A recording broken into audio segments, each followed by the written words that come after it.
Hi guys, I planted my transplant my tomatoes. This area is flooded area, so I tried this experiment for my tomatoes. I'm not yet done. I still have 50 plants for tomatoes because they're very big already. It's already 2 times I removed the flowers to bloom, so I have to do it up to there. That's it done. That's all, friend. Hi guys, if you have no space, I'm going to plant maybe 80 of tomatoes. This is what I do because my area is flooded, so I have to try a different experiment. This one, so I mix this one, and then later on I make sure that I can mow the grass in here. So this is what I do, and I have to dig and over there because the other side I have to plant a different vegetable too, that side, and that one is for my gourd. So I have to think, I don't know what I'm going to plant for that. So this is now, and still planting. It's already 5 o'clock, and since this afternoon I'm working here already. So guys, this is the tip, planting. So, and then what you do is you cut the bottom like this and make sure you bore it in here. You put good dirt in here first. Okay, we'll see. Today is April, it's spring, so I hope there's no frost. My tomatoes is so big already, guys. Look at that. Oh, so I need to plant that one now.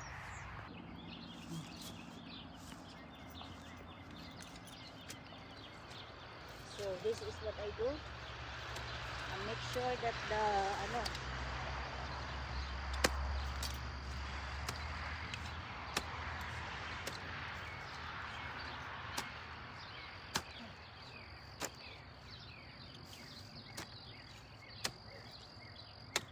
I don't have any big place to plant, guys.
So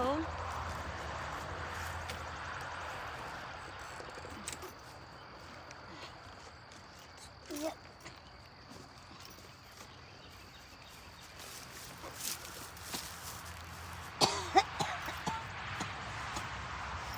Guys, this is what I do. Pollen. Ano ba nila ako na ano, guys? Uh-oh. Parang mutamling, guys. So, right now, going to put this one now, and you have to hold in the back because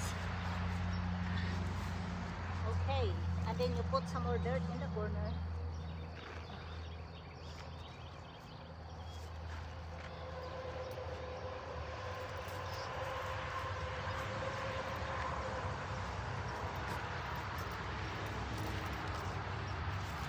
Para pag may wind, strong din sila na pumpa guys.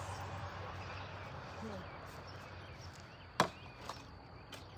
What I do is I fill up some more good dirt in here.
This is a good quality of tomatoes. I cut the bottom.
Okay guys,